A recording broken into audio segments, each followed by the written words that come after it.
Eating is a pleasure most of us take for granted, but for some people, their medical conditions mean their bodies can't process food and they need to get their nutrition through tube feeding. My guest today is on a mission to demystify parenteral nutrition. She's a disability advocate who shares her experiences on social media. I'm journalist Angela Walker, and in my podcast, I interview inspirational guests and discuss underreported issues. Today, I'm in conversation with Celia Chartres-Aris. Hi. Hello, Celia. Thank you so much for talking to us today.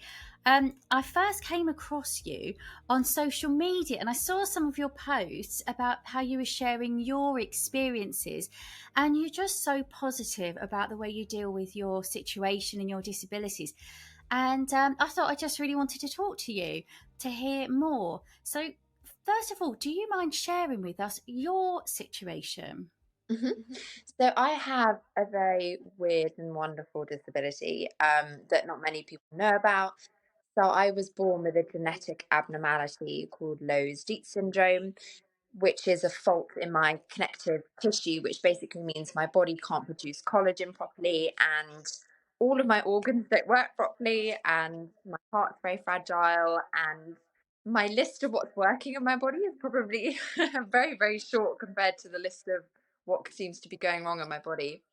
But one of the main side effects of it for me is that I have something called complete intestinal failure. So from my stomach all the way through my intestinal system, I have paralysis. So I can no longer eat or drink anything, not even water. And when I say that to people, they get very confused about how I then survive as an individual. So I'm on something called TPN. I've been through various different feeding tubes, such as nasovaginal feeding, which is through your nose and into your stomach. I've been through peg feeding and dredge feeding, which is almost permanent versions of the feeding tubes that we typically associate, which are the ones that go through your nose, up round your ear, and sort of hang down. But I now have something called a Hickman line, which is basically like a giant cannula. You know, when you go to hospital, you have it in the back of your hand. It's effectively a permanent version of that on my chest, which gets tunneled from your chest up into your jugular, and then it goes down into your heart. So all of my nutrition completely doesn't go anywhere near my gastro system. And for 14 hours a day, I effectively run a blood infusion, which gives me all the calories and the nutrients that I need to survive. So nothing bypasses my mouth anymore in terms of food and water. So I even have to be very careful when I'm brushing my teeth not to kind of swallow too much down while I'm doing it. So it's a rarer form of feeding tube, and I've been through the other versions, but I suppose I'm on a mission to kind of destigmatize feeding tubes and put them out into the ether because they're still so underspoken about, and rare diseases are also something that really people don't touch on very much. Yeah, I mean, if we saw someone with a feeding tube, we might notice, but we probably wouldn't mention it. We will probably be very careful not to mention it because we might have anxieties we ourselves about upsetting somebody. Like, what reaction do you get from people when they see your feeding tube? Because you're so open about it, aren't you? I mean, you've done modelling with your feeding tube completely on show, proudly on show, I would say. It's the reaction I get from people doesn't ever tend to be a positive reaction. I notice that, you know, grown people in the street, not children. I treat children very differently when they react to me because I feel like it's an opportunity to educate that it's something they might not have seen before. But I get people shouting at me on the street all the time. I've been kicked out of restaurants when I'm sat with my family and they're all eating, saying that I'm not a paying customer, so I shouldn't be there. You know, I've been stood at a bar with groups of men surrounding me going, what's this, pulling on it, and you know, I guess I can't buy you a drink and all of that kind of stuff. The reaction tends to be a mix of very negative, people making fun of you, you know, pointing and laughing at you, and then the other half of the reaction is people asking questions. And I think it's so brilliant when people ask me questions because I want people to learn, but there is an approach in which you do it, and there is a level of respect that you owe me as an individual. And this is not me being high and mighty saying, you have to treat me a certain way, but it's just about decency, about how you treat other people. And if you're genuinely inquisitive and you want to learn, that's incredible. And I want to encourage that. But if you're asking questions, do it in a polite way, because I get people asking me, and I have nothing that is taboo. When you've got something wrong with your bowels and your gut, you lose all lack of there's nothing taboo to talk about anymore. But I've had people, in a crowded place ask me what happens when I go to the loo, and they've not even introduced themselves and say, well, if you don't eat or drink anything, what happens when you go to the bathroom? And I sort of say, hi, my name's Celia. Really nice to meet you. Should we have a conversation before we get to that point? I'm Yeah. horrified about what you're saying, Celia. I'm absolutely horrified. I mean, let's just go back a bit. What these people have been doing, like touching your feeding tube, that's abusive. That's assault, isn't it? And I mean, you're saying that this happens to you all the time. Yeah, it happens all the time. And I think people, because my particular feeding tube is on my chest, as someone that identifies as a woman, that is a very vulnerable place of our bodies. It's a very intimate area. It's a very sexualized area. And so you already feel quite conscious when I go out with my tube visible, because it's an area that people tend to look at, and it's an area of the female body that people tend to notice a little bit more. But it's a very vulnerable space in my body, and I would never I hope that people out there would never go up and touch a woman's chest anyway. But because there's something there, people feel like it's their right to be able to go, oh, what's that? And sort of reach their hand out. And my instant reaction is, step back, please. This is not acceptable behavior. No, it's not. The only comparison I can possibly draw from that is when I was pregnant and strangers would want to touch my tummy. And it's like, you don't get to touch my tummy when I'm not pregnant. So you sure as hell don't get to touch it now that I am. And that's the only kind of very, it's a very different example. But, it's about somebody coming into your space, isn't it? And touching you. And that's just so unacceptable. And I know that you said that you don't mind people asking questions, but some people with disabilities don't feel like that. I know that there was a lady who was posting on social media about somebody who was asking her about her visual impairment, saying, how long have you been blind, kind of thing. And she was really annoyed about that, because she was like, it's none of your business.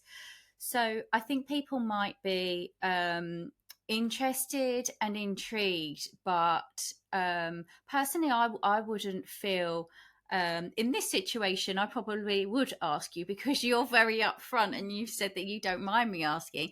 But I would never dream of saying to a stranger on a bus, oh, why have you got that tube? What happened to you then? I just wouldn't do it. And I think around asking people questions, it's completely individualistic as to whether people are comfortable with that situation. And it goes back to what I said at the beginning of, if you're going to ask me, how do I go to the loo, before you've even introduced your name, that's not something I'm comfortable with. And I'm only ever comfortable with questions if I can see that your intention is genuinely to learn about my condition and about my experiences, and also learning how to make me comfortable, because our world revolves around food and drink. So I'm sort of always very awkwardly standing in a bar or sitting in a restaurant or whatever it may be, and surrounded by food. And when people make a genuine effort to make sure that I'm comfortable and okay and happy, I find very comforting, and it makes me feel very safe, because those are very vulnerable environments to be in, that can send me into quite a lot of panic about the environment that I'm in. So it's all about intention and about how you're asking those questions, and also judging the situation individualistically to, is this person wanting to talk about it? Because actually sometimes when people ask me questions, I just sort of put my head in my hands and just think, oh, I don't want to do this today. Like, I just not in the mood. Yeah. Yeah, of course, because you're meeting different people every day. Surely you don't want to have to tell your story again and again and again. I can totally appreciate that. So can I ask you, was there a time when you could eat food normally? Yeah. So when I was small, so I also have something called Marfan syndrome, which is a little bit more known about. Um, so for context, I'm 6'1.5". So if anybody's ever met me in person, I'm a very tall girl. Um, I was born with my disability, but it's a degenerative condition. So when I was younger, I was always unwell and I was always breaking bones and, you know, all of that kind of stuff. But I ate like an absolute horse when I was little because I was growing so quickly because of my Marfan syndrome. And then I reached sort of later childhood and I was diagnosed with various food allergies, and then food started making me feel very unwell very quickly, and it all happened very, very quickly. And I couldn't keep food down, and it was like my body was allergic to everything, and I was losing a lot of weight very quickly. Um, it was a very dangerous situation because medical gaslighting, unfortunately, they saw a young girl losing weight very, very quickly and shoved me in eating disorder therapy. It wouldn't scan me. And I went through that process for about 2 years trying to get a diagnosis. And I ended up in intensive care. And they finally did the motility scan, which if anybody's not aware of, they basically make you swallow some tablets that have shapes in them, and then they scan you at regular intervals so that they can track how quickly the shapes are moving through your system. And they found that after 72 hours, so over 3 days of me swallowing the tablets were still in my stomach. My stomach hadn't emptied, nothing had passed through. So that was then the beginning of my journey of actually getting access to the help that I needed. But at that point, I'd done kind of irreversible damage to my body through just years of malnutrition. I'm so sorry to hear that. And so, how did it feel when finally you had that scan and there was an acknowledgement that yes, you have got a medical condition? You're not just, well, I don't mean you don't just have an eating disorder. What I mean is that they'd completely just made assumptions about you. Finally, you had this recognition that there was a serious problem, serious medical problem. It felt like a massive mental relief because if anybody, and I put a trigger warning here around medical gaslighting because I know for me, I store a lot of trauma because of the experiences that I've gone through medical gaslighting. I've made the most amazing group of girlfriends in the ward that I've been on, because we're all there at the same time there for long periods of time, and every single one of us share the same experience of we were presumed that it was mental health induced. And when I finally got that answer, it was a very difficult thing to process because if you have a medical professional telling you, you know, the reason for your weight loss and the reason why you're feeling so unwell is because of anxiety and because you created a negative relationship with food, you start to believe that. If you're put in therapy and a medical professional is telling you, you know, this is just anxiety, you've just got to learn to love food again. It was a very difficult thing where I finally had my answer and it felt so relieving that I was right and I knew I was right the entire time. But then I had to undo that kind of medical gaslighting that had been put on me and try and unpack that trauma of not being believed for so long, whilst my disability was still ravaging my body in other areas, having heart attacks and, you know, I caught meningitis, which made me really unwell, and constant broken bones and having artificial implants in my arms and all this kind of stuff. It was like a train hit me all at once. And I remember when the doctor came in and said, "You're never going to eat again." And I remember the first thing that came to my mind was rats. The last thing I ate was a jacket potato. How bloody boring is that? I wish I'd, you know, gone absolutely wild and shoved loads of Twixes in my face or something. But I remember sitting there thinking, no, like, what do you mean I could never eat anything again? I'd been developing this negative relationship with food because it was making me so unwell. But it felt almost a bit like I was in grief, where I thought, how am I going to function in society? Everything is about food and everything is about drink. I'm never going to have my own birthday cake again. Like I can't eat. My birthday just happens to fall on Christmas Day. So as you can imagine, birthdays are a very different experience in my house. And the first thing that came to my mind was, oh my gosh, my birthday is going to be awful. I can't have Christmas lunch and I can't have, you know, Colin the caterpillar cake. What am I going to do? It was very difficult, very difficult. And so how many years ago was that, Celia? So I haven't eaten anything for about 3.5 years now. And then for about 6 or 7 years before that, I was only having sort of a tablespoon of food a day because I was being supplemented by other forms of food. And it was basically, eat what you can, but your feeding tube's there to back it up. And then obviously those feeding tubes started failing when the paralysis started spreading further and further through my system. So what's happening inside you right now, like with your stomach and intestines and everything? Because I suppose, if you're not using them, Yeah. then what's going on inside your body? So I suppose it's quite difficult to explain, but kind of stripping it back from the medical terminology, it's paralysis. So effectively with paralysis, what's happened with me is I don't have a movement called peristalsis, which I'm sure we all learned about at GCSE biology, is basically where your rings of muscle contract and push through.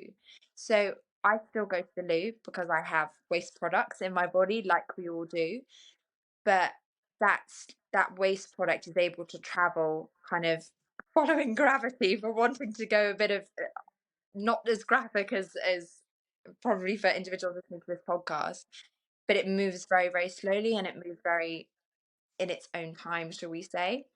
And one of the largest problems that I have is obviously stomach acid needs to filtrate itself and it needs to come out. And one of the big problems I have is that anything that's in my stomach, it's a warm, hot, acidic environment in your stomach, so things rot and effectively go off. So that's why I'm sick all the time. That's why I have kind of bad bowel movements all the time, is because effectively everything coming out of my body is effectively gone off.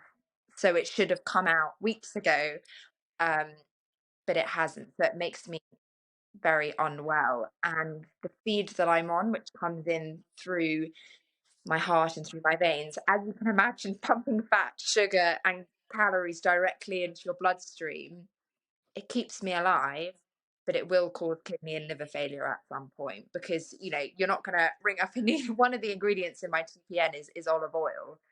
If you try to pump olive oil into your veins, we all know that would make you very unwell. So it's a very calculated system of working out risks and benefits. And I'm still very underweight, still very sick, nowhere near kind of weight maintenance. Um, but I'm getting as much as is safe to do so. And I use the word safe in inverted commas, but it does have a very negative impact on your liver and your kidney. So what's the long-term prognosis then? So because I have an overarching Loeys-Dietz syndrome, it's a very rare and very unknown illness. My entire life, I've been told the way that I'm going to pass away is from a triple aneurysm, which is where your aorta dissects from your heart. And unless you're lying on an operating table, the survival rate for that is quite slim. And I know that can happen any day. And as my condition gets more and more degenerative, my sort of life expectancy keeps shifting by about 5 years every time I go and see the doctors. So my prognosis is, I don't know how to answer that question, because I'm very malnourished. My heart doesn't work properly. I have to have scans on it once a month to check the size of my aorta. So it's a bit of a blessing and a curse knowing how you're going to pass.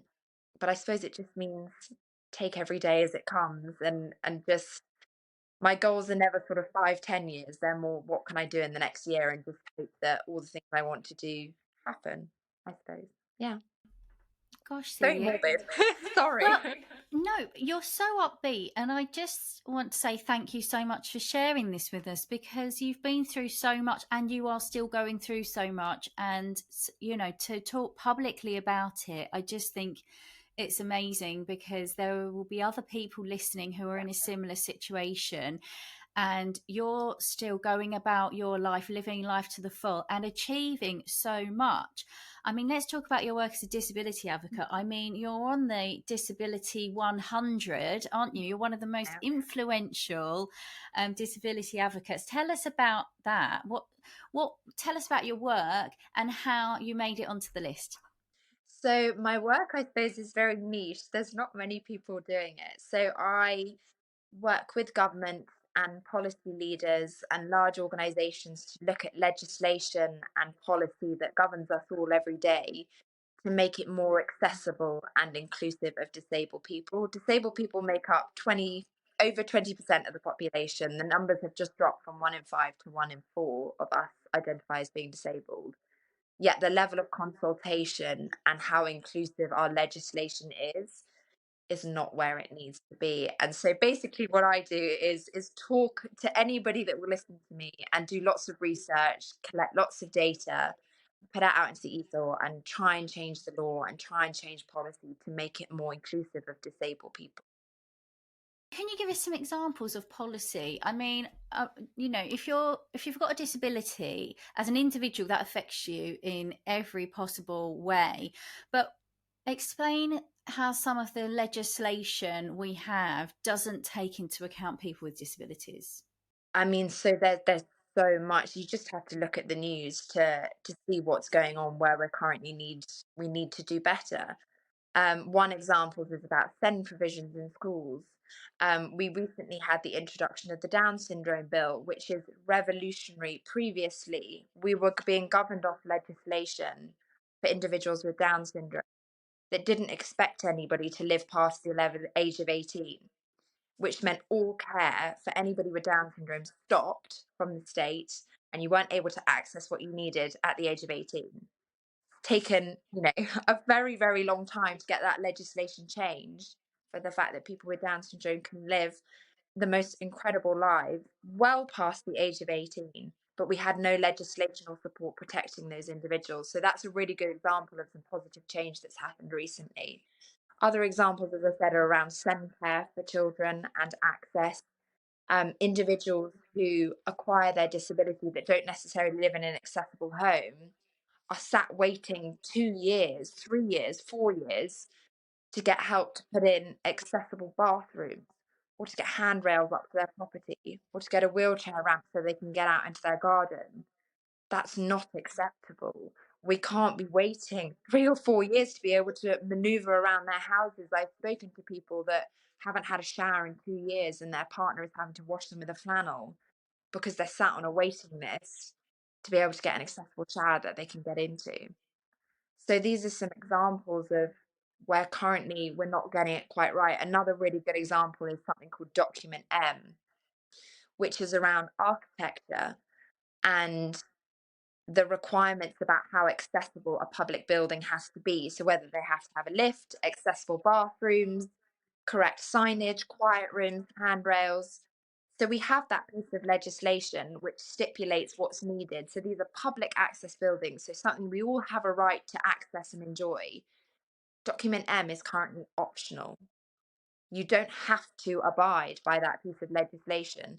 So if you build a new museum in the middle of London and it has no wheelchair ramp, they're not breaking the law in any way. They're just being advised It's that just they crazy. should be. Yeah. It's we have a long way to go. When I had my first child and I had this massive pram to push around, that was when it struck me how inaccessible everywhere is. You couldn't even get around a shop. You couldn't get into a bank. You'd have to go, oh, can somebody help me? And you want to be independent. And so I can imagine for people who are in a wheelchair, they don't want to keep asking for help to get into buildings that they need to get into.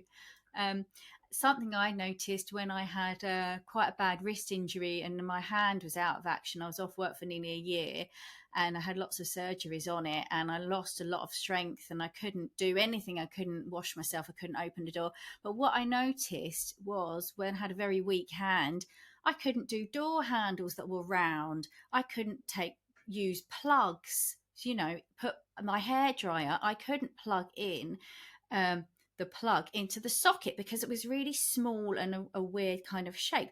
Now, having a door handle that somebody with a weak hand can use means having a door handle that everybody can use. It's no skin off the nose of somebody who hasn't got a hand problem. So it just kind of makes sense to make things that help everybody, because they help people with disabilities, but they're helping everybody, aren't they? Exactly. And a kind of the mantra we all need to adopt a little bit more in our lives is accessible from the point of design. We shouldn't be waiting for discrimination to happen. We shouldn't be waiting for people to not be able to enjoy the same opportunities and the same access as everybody else before we have to go back and fix it. Just do it from the point of design.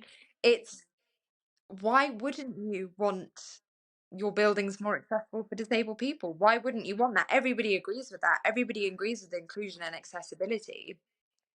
But one of the problems we have is there is not the representation of disabled people at the heart of these projects and at the heart of policy leading and at the heart of these large companies. You take the FTSE 100 list of the executives. Currently, nobody has declared that they are disabled in the FTSE 100 executive teams. We're not at the top. We're not in the position as influence as much as we would like to be, and that's a real shame. And we have to break that down and look at, right, where can we break down barriers to make sure that disabled people are at the heart of conversation at all times. We're the largest minority group in the world, but we share about 0.1% of the share of voice. Those figures don't add up. And that's where you're coming in, because the work that you're doing is so influential. I mean, when you're taking part in these talks with government officials about legislation, how did you end up in that position in the first place, Celia? Because that is an influential position to be in, which is amazing. Thank you. I suppose my background is I was always interested in law, always been very politically, I suppose, inspired, in always been so engaged in the news, always been so engaged in conversation and wanting to always be a part of it. And I studied law at university and specialized in human rights and international law as well, and employment law as well. And I went straight into the legal environment after I graduated and thought, right, I'm going to be a high flying lawyer. This is what I'm going to do. And about 6 months in, I quit because the environment was so inaccessible. It just didn't work for me. It was so uninclusive, and I was driving myself into the ground. And I had to take a year off, where I spent a year in bed trying to recover myself from the experience that was 6 months in the legal industry. Very unwell at that point. And I lay there every day and I thought, I've had my dreams absolutely crushed. Not because I couldn't do it, not because I wasn't capable of doing it, because other people around me wouldn't let me do what I was able to do. It may be a different way of doing things, but I'm still able to do it. Things like, not being given time off to go to doctor's appointments. I have a blood infusion at 4 o'clock every day and I cannot miss it. No, you are not leaving that desk. What happens if I come back and do an hour afterwards? What's the difference from doing it at 4 o'clock and doing it at 7 o'clock? No, sorry, that's not how we work. And I lay there and I thought, the law needs to change. And no longer can we accept this argument of, well, look how long it took for women to get the vote.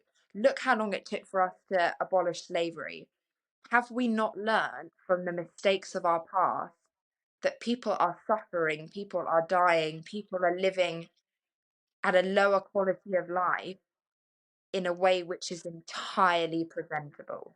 People are losing their lives both through mental health and physical health, and the combination of the both, because as a society, we are not acting fast enough and we are not prioritizing. And that is what drives me. Yeah. I wanted to talk to you about the mental health side of things, because I can just feel your frustration resonating through. You're such a fighter, Celia. I mean, you're fighting against this really debilitating condition, but you're also fighting against these restrictions in society that are just so unfair. And I think that's really hard to deal with when you've got the talent and the intellect that you have. And it's so great to see you just channeling that in to doing, to doing good and to make positive change. What are you working on at the moment with regards to like legislation and so on? I just want to say thank you as well. That's a very lovely comments, and I always feel a bit like I never know how to take compliments. So that's very lovely. Thank you. So my biggest project that I'm working on at the moment is called Access to Funding, and we've actually had our paper published in Forbes, which is really exciting, which is looking at the inequalities in the investment space. So, statistically, disabled people are much more likely to set up their own businesses, and we over index on creativity and the ability to think outside the box, and resilience and determination. So, there's a whole host of disabled founders and entrepreneurs out there. And what we did was we noticed the inequalities that are happening in the venture capital space. So we launched this very large data collection project, interviewing and collecting data from the most incredible people with the most incredible ideas. And some of the statistics that we've drawn out are really shocking. And our kind of figurehead statistic is that when we ask disabled entrepreneurs, do you feel like you are treated equally to other entrepreneurs? 98% of them said no. So what we are doing is looking at the investment and the entrepreneurial space and the business space in general, working with government and also, working over in America and working directly with investment firms and disabled founders to break down that inequality that's currently happening. We are blocking people out from businesses. Not only are we blocking them out from the employment space because that's inaccessible in itself, but now we're blocking people from setting up their businesses. So that's something we're working on at the moment. Yeah. Are you talking about, someone who's starting up who can't get a business loan, for example? Is that the kind of thing you're talking about? Yeah. So we're talking about the whole picture and mainly focusing on investment. So when you go to investors and you say, I've got this amazing idea and I need X amount of funding, venture capital firms, people are being discriminated against from the offset, not on their ideas because they're not good enough, not because they're not, haven't got the mechanisms in place to do what they want to do, purely based on the fact that they're disabled. Discrimination is active everywhere against disabled people, and we're not talking about it enough as a society. So, how can that be changed? How can you convince an investor to invest in you regardless of your disability? How, and I mean, are you saying that there should be some kind of like legislation to stop that from happening? Well, from the offset, things like if you go on the gov.uk website and you want to download the form to apply for a business grant, it's not available in accessible formats. If you go to an investment firm and they say submit your pitch and it's an inaccessible website and it's an inaccessible email address to get to them, what are you supposed to do as a disabled entrepreneur?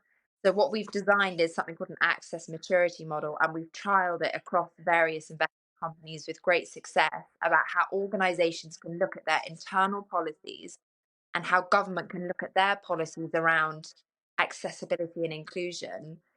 Everybody has the appetite to be more accessible and be more inclusive, but there is a lack of information and a lack of awareness out there as to how large the problems are. So people don't think about it. It's not on people's radar because people can't even access to start the conversation. So we're working kind of across all sectors and all industry, including the charitable sector, about how can we promote not only accessibility in the employment space, but also accessibility for disabled founders and disabled entrepreneurs. It's really exciting. And it's been picked up very heavily, which is a really good sign. And we are moving forward. I'm so excited to see where that goes because I'm sure that we have people who don't have disabilities designing things for the people with disabilities. Yeah. And that doesn't make sense. Mm. So to see people with disabilities having access to running their own businesses, designing their own products, doing their own thing, making products for themselves, I think is great. And any change that comes about, it's got to be positive for everybody. It's not giving more rights to people with disabilities. It's not taking rights away from people who don't have disabilities, is it? This is the thing is I constantly hear, well, what's the burden going to be on me to do this? accessibility and the right to be able to enjoy what everybody else enjoys and the opportunities everybody else has is just that. It's a right. It's not a privilege. We're not doing people a favor by allowing them to access a museum, or and it's not allowing, it's ensuring that people have the same rights as one another. We live in the most, I think, 14th developed country in the world, but I'm not able to go into a music festival because I carry a feeding tube. How does that work? Tell me about that. You tried to go into a festival and you weren't allowed because of your So, disability. because of new legislations around carrying liquids because of terrorism threats, you go to any large music festival, even if you try and go into a club or you try to go into a theatre, they will say, water bottle in the bin, please. And you say, yep, completely understand, I'll buy one inside. I'm carrying 2.5 liters of fluid on my back that's very clearly connected to me. I always, this is not me being high and mighty saying people should just presume. I always carry my paperwork. I even carry this little QR code that people can scan that takes you directly to a charity's website to explain, very succinctly what's inside my bag. I carry a letter from my doctors that say, no, you cannot open this bag. No, you cannot search this bag.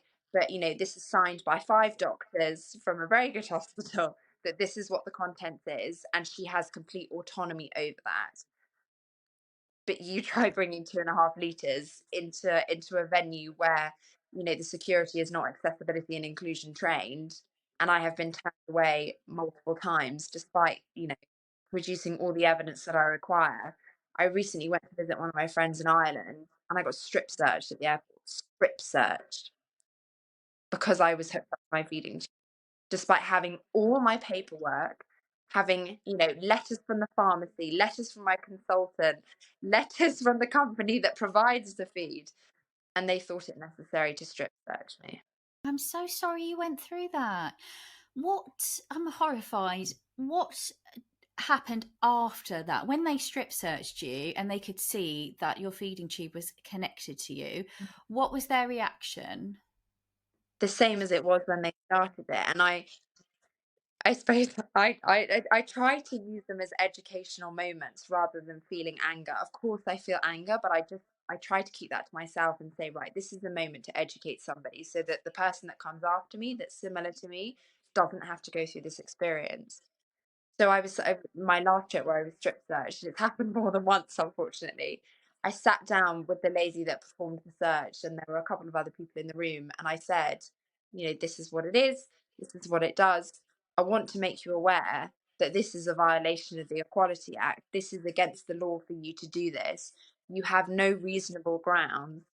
And that's what you need, is you need a reasonable assumption that I'm up to no good and I have not given you anything to prove to the otherwise. And so I use it as an educational moment to say, please pass this on to the relevant individuals. I will be following this up with an email, as this is a violation of the Equality Act. This is against your right to strip search me down.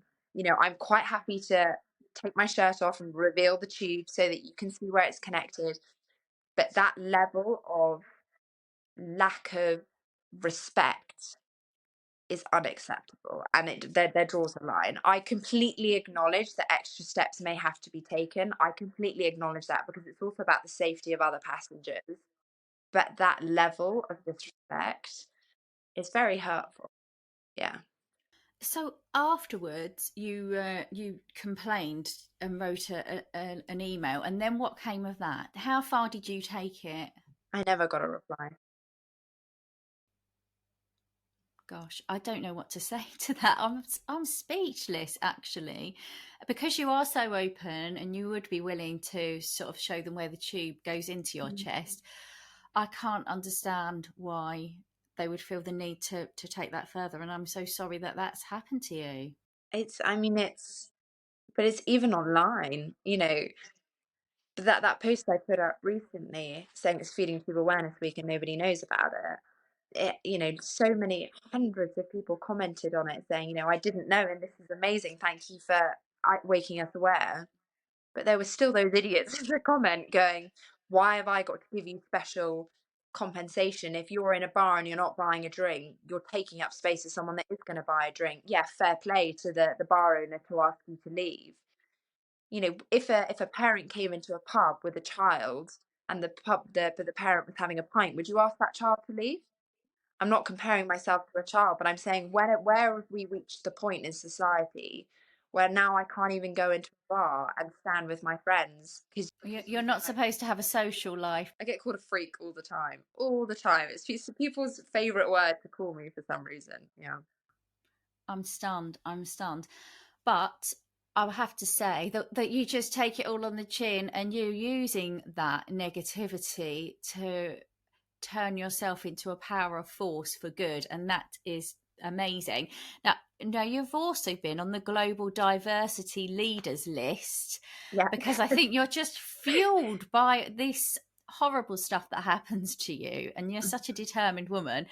Tell me about the Global Diversity Leaders list and some of the awards that you've won, Celia. So I feel incredibly honoured to ever be mentioned on any list. I slightly Oh, feel you're so humble. Own it.